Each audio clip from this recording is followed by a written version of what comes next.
What's going on, everybody? Welcome back to the Nerdy Mark channel. I am Sid the Nerdy Mark, and today it's time for our review of AEW and NXT. Now, before we get started, I do want to talk about something. I touched upon it briefly on this channel when I talked about New Japan getting, shows canceled. They have, of course, canceled the rest of their shows as well due to the coronavirus pandemic. Now, I don't want to talk specifically about that. I just want to talk specifically more about for everybody else. We are in a bit of a panic mode right now. With stores getting, with people just raiding stores for gloves and hand soap and masks and toilet paper of all things, because that's going to help you fight coronavirus. But it's getting crazy out there, and I know that everyone is worried, everyone's concerned, and whatnot. I just want to say, let's, I just want to say, let's be careful out there. Let's make sure that we're, using proper hygiene. Let's make sure we're washing our hands. Okay, I mean, the fact that we need a pandemic to remind people to wash their hands is kind of sad, actually. But hey, please wash your hands. Please, have a good hygiene. Let's promote good hygiene. And of course, let's just be good to each other, right? Let's not. This is a time where we all need to come together and not be divided. So that's just been weighing a little bit heavy on my mind. Just everywhere I see, just not just in the world of wrestling, but sports events like football and baseball and soccer games getting canceled, events getting pushed back, and whatnot. It's just it's kind of crazy. It's very, very it's pretty crazy. Let's just say that. So yeah. All right. Well, we do have a couple of shows to talk about today, AEW and NXT. So I'm going to do something a little bit different this time. I'm probably going to do this for the rest of my videos, rest of the AEW NXT videos. I'm not going to talk about like full-fledged spots. I did take notes, but it's basically a summary of what I thought of the particular match. So I hope that's okay. I hope you guys are cool with that. I can go back to the spot per spot, play-by-play kind of thing if you want, but I feel like you should just go watch the match. It's not my get out of jail free card. It's literally just me telling you need to watch the match, and no amount of spot coverage will do it justice. So I can just tell you my opinion, and then you can make your decision from there. So anyway, let's begin with AEW. We began AEW because with Hangman Page, who says that his partner, a person who he's going to tag with against Jericho and Sammy Guevara at the main event, is going to be a mystery. Of course, he's joined by the Young Bucks. Him and Matt continue to build their tension, and whatnot. So that's there. But we then cut to our first match, which is Cody taking on Ortiz of Proud and Powerful, by extension, the Inner Circle, whatnot. This is a decent match, nothing too much to write home about. And both men do have somewhat similar styles. Both have kind of that old school feel to it, so it was good. We did see Jake the Snake Roberts with his new client, Lance Archer, so that was cool. I kind of guessed it was Lance Archer, but I do wish that his debut was a little bit more impressive instead of just them two just coming in from the crowd and sitting down in the chair and watching the match. Like, there could have been a lot more impact for his debut, but it is what it is. I guess since we are building up to Blood and Guts, that's why everything is getting a little sidelined. But anyway, because I kind of felt it was a little downplayed. So anyway, but again, good one-on-one action. Cody finally did hit the figure four onto Ortiz after Ortiz did counter a crossroads. So that was pretty cool. After the match, we did see Ortiz and Santana do beat up on Cody, and the rest of the Elite, Kenny and Kenny Omega comes out to help, and then Matt Jackson and Dustin, everybody comes in to help out Cody.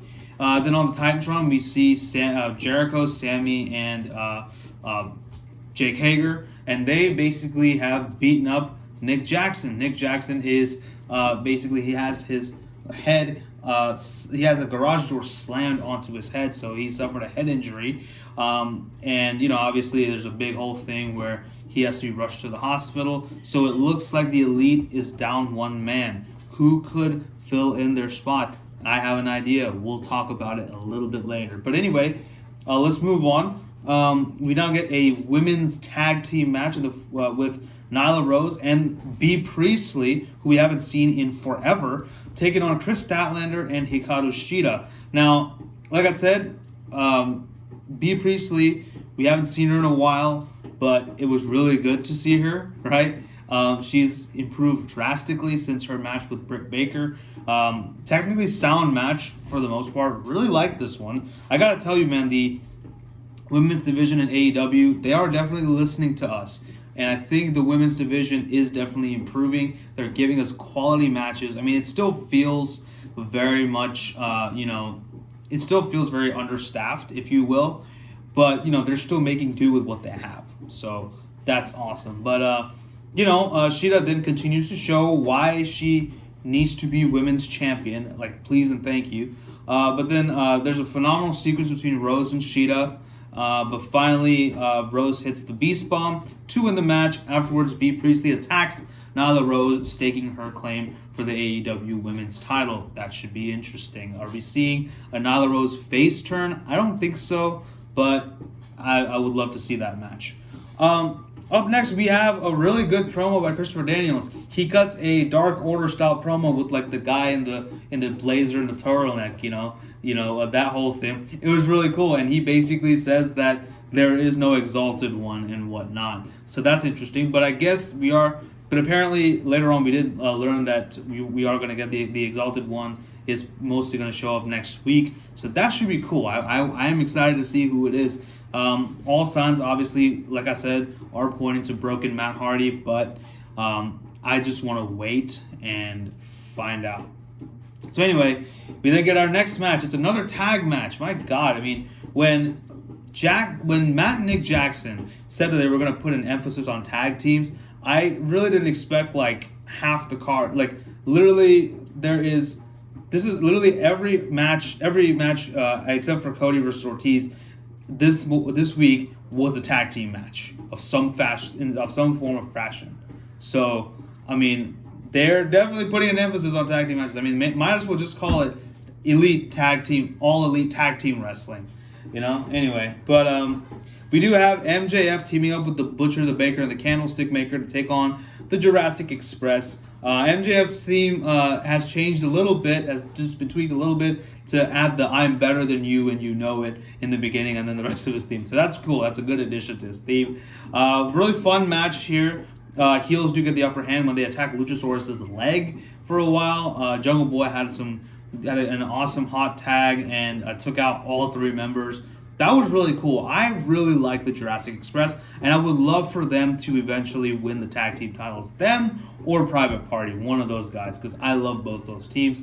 But thanks to Heelish Tactics, MJF does get the salt of the armbar onto, I believe it was Marco Stunt, to win the match. So this was great. This was fine. It is what it is. I continue to want someone to murder MJF.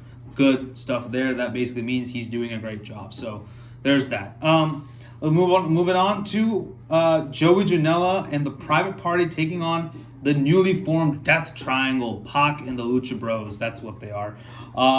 What a great match. Like, this was really, really good. They have their own theme. It's another generic hip-hop theme, so yay.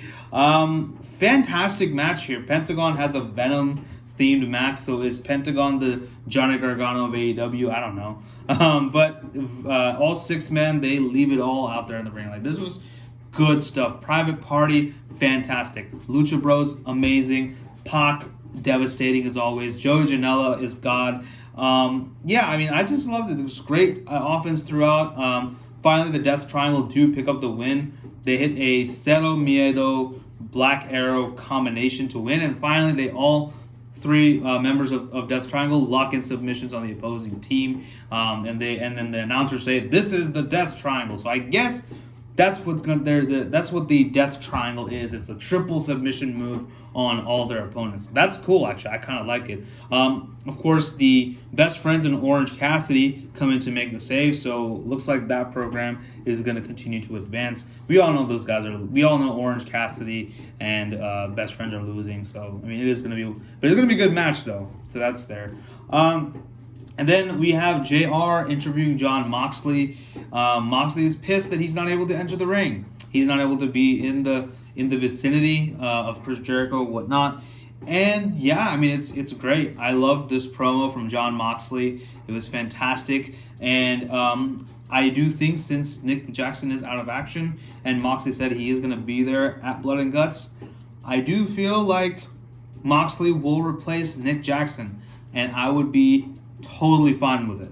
That is exactly what I want. I think that's great. Obviously, we're gonna get the rematch between Jericho and Moxley, even though I don't really want it. I mean, the match was really good at Revolution, but I want new opponents for Jon Moxley. Okay, new opponents, please. Thank you. Great interview, by the way, by JR. Great job by Jon Moxley. Every time that man talks, I listen. Like that's exactly what you want from your champion. Finally got our main event. Hangman Page's part. We have Dustin Rhodes cutting a promo, basically saying to Hangman that whether he likes it or not, he's going to be his partner. So so that's a bit of a discrepancy that I have there, because Hangman said that he has a surprise partner, and then Dustin Rhodes was like, "I'm your partner whether you like it or not." So did he already force Hangman to be let him be his partner, or I don't know what, but either way, it didn't make any sense. I half expected honestly, I half expected Matt Jackson to be his partner. Like seriously, I really did expect it, continuing that tension going into Blood and Guts. But anyway, really good match. I liked it. It was fantastic. Hangman and Dustin Rhodes versus Jericho and Sammy Guevara. Fantastic stuff. At first, Page doesn't really want his help, but eventually they do both work as a well-oiled machine. And Jericho does mock Hangman with the beer and all that good stuff, so that was cool. Finally, Hangman does get the buckshot on Sammy to win. Afterwards, the rest of the Inner Circle come in and attack the two, as they always do. Cody and Kenny Omega come out to make the save, but they are easily bested by the Inner Circle. They're about to drag Adam Page up to the top ramp and basically hit him with a Shield powerbomb, but Matt Jackson comes in with a chair to make the save and gives Adam Page the bird in the process, as a retaliation for Page's antics last week. And of course, he also gets beat. They all put their middle fingers in the middle like the Shield, and that's how we end out Dynamite. So solid show here. Really excited. Looking like they're building up to Blood and Guts. I'm excited for it. Just wish there were a few more singles matches, because it was literally like 4 tag matches and 1 singles match. So, I mean, I have nothing against tag matches, but I get that we want to put more emphasis on tag matches, because I know WWE, Raw and SmackDown, they don't give a shit about the tag division. Fine, but it doesn't mean that I want my whole damn card with tag team matches. I just want good tag team matches. That's all. Even if it's just 1 tag match in the whole card, but it's really good, I'm fine with that over 4 subpar tag matches. Not to say that these were subpar. They were all really good, but I'm just saying that it's not about quantity, it's about quality. That's what I'm trying to say. So anyway, but either way, solid show for AEW Dynamite, as always. Really looking forward to Blood and Guts and this match. And I just wish that I really am disappointed that William Regal is not part of AEW, because I really want to hear him say War Games. I'm not going to do it because I can't do it like Regal. But anyway, that is WWE copyright, so he's going to have to say it with them. Whatever. Let's move on to NXT. NXT is broadcasted from the WWE Performance Center due to the coronavirus thing. Again, please be safe out there. Wash your hands, brush your teeth, shower, and do what you got to do. Just stay clean, and you'll be fine. Say your prayers, take your vitamins, brother. Anyway, yeah, my voice cracked. I apologize. But we begin with a title defense. And this of course, is Keith Lee taking on Cameron Grimes for the North American title. Solid match here between two big men who can go. It was a bit of a slow start in the beginning, but it picked up considerably after the commercial break. And boy, was it a really good match after the commercial break. Lee does play all the hits and finally hits the big bang on Cameron Grimes, everybody. Cameron Grimes to win the match and retain the title. Afterwards, we do have Damian Priest doing his best impression of Big Boss Man by bringing a nightstick and hitting Keith Lee with it. Out comes Dominik Dijakovic to make the save. Dijakovic picks up the North American title and tries to help Lee to his feet, but Lee, boom, swerve, just hits him with a huge spirit bomb, grabs his title and goes off. So looks like we're still going to get Dijakovic in the title picture. I am smelling a triple threat between these three men. Someone did mention that Keith Lee could be turning heel.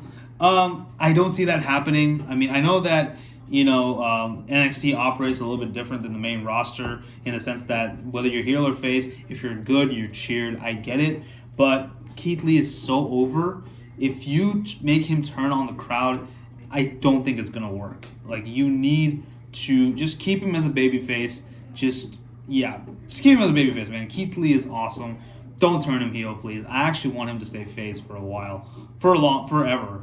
Just don't even do that. Anything else? Anyway, we get Mia Yim taking on Dakota Kai up next. The winner of this match gets to go into the ladder match at TakeOver Tampa Bay to get a chance to be the number one contender for the NXT Women's Championship. I guess the winner will face off against Rhea or Charlotte at, I guess, the TakeOver before SummerSlam. I'm not sure. But decent match here. Nothing to write home about to be honest. Dakota and Gonzalez play typical heels. Gonzalez gets involved, but Mia does play the all-conquering babyface. Mia does hit a code breaker. Morrow really wants to say code breaker, but I'm pretty sure Triple H was yelling in his ear to say anything but code breaker. But that is what Mia Yim hits. It's a code breaker. Get over it. And wins the match. Raquel Gonzalez attacks Mia Yim afterwards. What was the point of all this? What was the point of Dakota Kai's heel turn? Because she's eating wins and losses like pretty close together. Like after she turned heel, you should have made her into a badass. You should have just had her rack up all those wins. And I mean, it was great. She won the feud with Tegan Nox. That's fine. But after that, I mean, why is she getting a loss so close to her first feud? You should be giving her the spot. You should be giving her the wins. I get it. Maybe they want to say the feud is over and the cage match was the final chapter in their feud or whatever. But would it really have hurt for both of these women to be in the ladder match? I don't think so. I kind of spoiled another match, but it's okay. I still wanted to talk about it. But seriously, like, it really wouldn't kill you, I think, to put both of those women in the ladder match. It would be fine. I don't get anyway. So like I think Dakota should have won this match, but hey, it is what it is. Let's go move on. We got a weird Bray Wyatt style promo with like a flickering TV and other creepy flickering images. Finally, we see the back of a blonde girl's head. I think this may be Killer Cross and his girl Scarlett Bordeaux, and they might be pairing those two together. So that could be interesting. I'd like to see that. So we'll see what happens. We then get another match, obviously. Our next match is Kushida taking on Raul Mendoza. We were supposed to have this match a few weeks back, but Cameron Grimes did attack Mendoza. So, that didn't really work out. But finally, we're getting this match. I would say this is the sleeper hit of the night. Both men are evenly matched in terms of versatility. They're both high flyers. They're both technically sound. Obviously, Kushida matching the luchador style with his Japanese strong style, kind of, and whatnot. It was great. It was really, really good. I think you should definitely go out of your way and watch this match. Kushida does win by transitioning from I just wrote it here, transitioning from an armbar on the top rope and then slamming Mendoza onto the mat and immediately locking in a cross arm breaker. And of course, Mendoza does tap. And afterwards, we got a well, this is not the last we would see of Mendoza, so stick around for just a sec. So after this, we have Rhea Ripley coming into the ring. She gets a promo on Charlotte Flair, who interrupts and gets a very hostile reaction. We have the crowd saying, "You don't go here," and go back to Raw. That was funny. I like that. Both women do brawl. Since WrestleMania is pirate themed, Charlotte says, "I'm going to sink you," or whatever. More like bury you. That's what you should say, because Vince loves blondes with big boobs. Anyway, so yeah, I mean, it was fine. Both these women are great. Whatever. They both, they have a brawl. Charlotte does get the upper hand when she goes for Rhea's leg and then uses the turnbuckle to lock in the figure 4 leg lock. That looked really painful. She raises the NXT title up and whatnot, tells the crowd to kiss her ass. Yeah, it was fine. It's what it is. I'm looking forward to this match. If Rhea wins, I will just... I don't know what I'll do. I will not be held accountable for the things I do if Rhea loses the title at WrestleMania. I'm just putting that out there. Anyway, we then get Mia Yim, in the parking lot. She's just relishing the thought of being in the ladder match. But then we see an SUV driving up to Raul Mendoza again, and two men in luchador masks come in and then just abduct him and put him into their SUV. So we'll see what happens. That's a mystery, Then we get another women's title match. Not a women's title match. Sorry, a qualifying match for the ladder match at Takeover Tampa Bay. Tegan Nox taking on Deonna Purrazzo. Very, very quick match.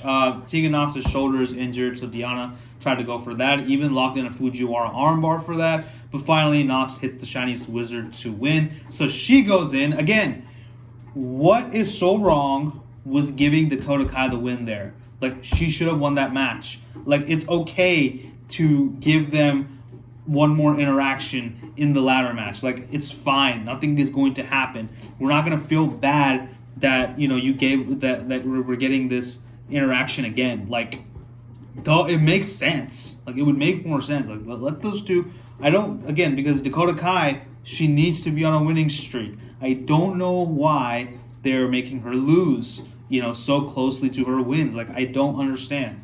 I don't know what's going on with Tegan Nox. Well, not Tegan Nox, Dakota Kai, but whatever.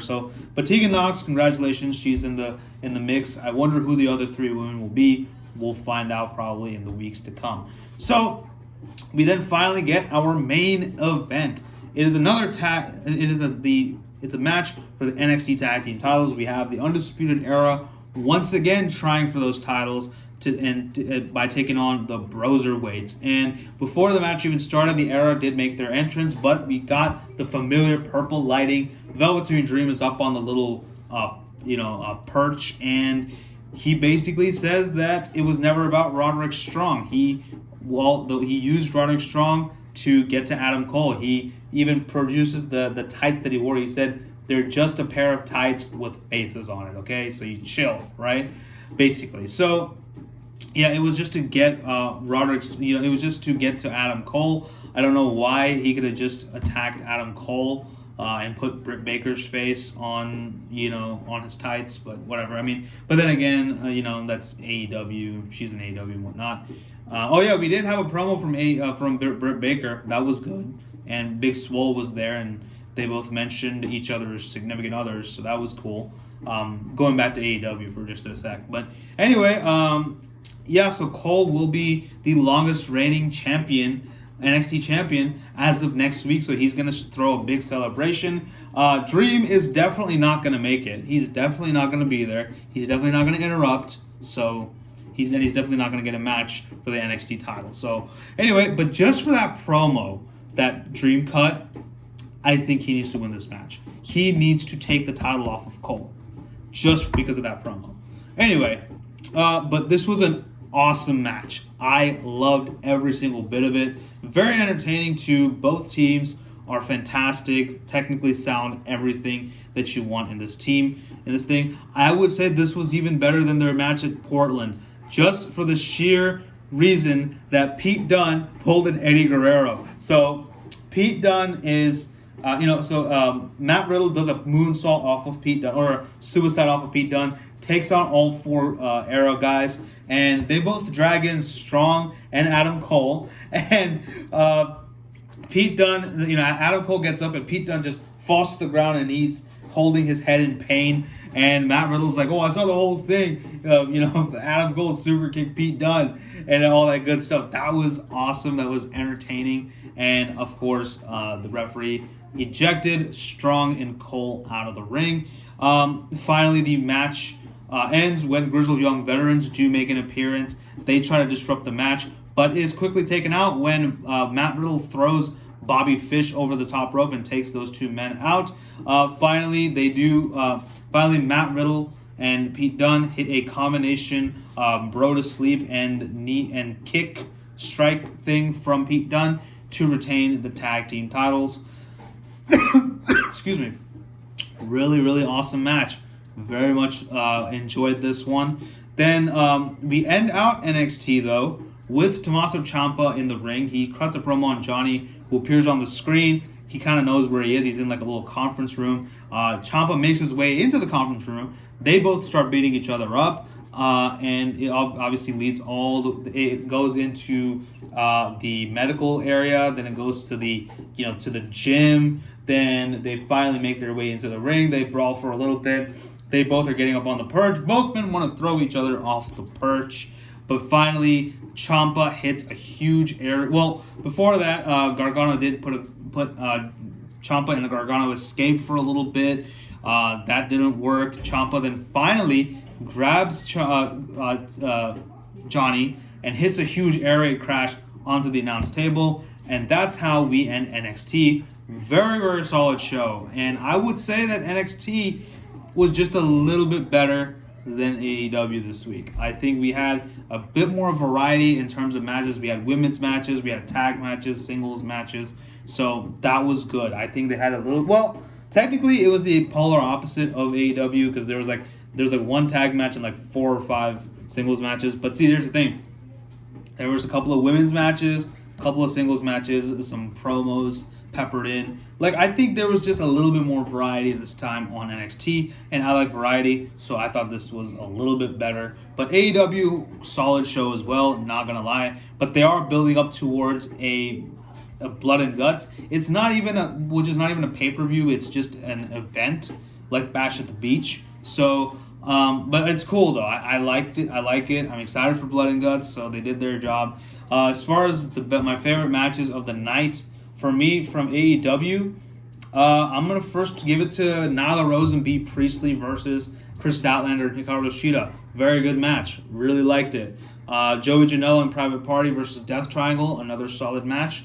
And Hangman Page and Dustin Rhodes taking on Chris Jericho and Sammy Guevara. Also a really good match from AEW. As far as NXT, Keith Lee versus Cameron Grimes was really, really good. Kushida versus Raul Mendoza. And, of course, Undisputed Era versus BroserWeights Part 2 Electric Boogaloo. So those were my matches of the night. That pretty much concludes my review for NXT and AEW.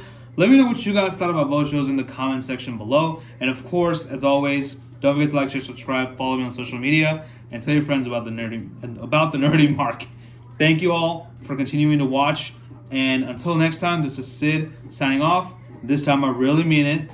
Please take care.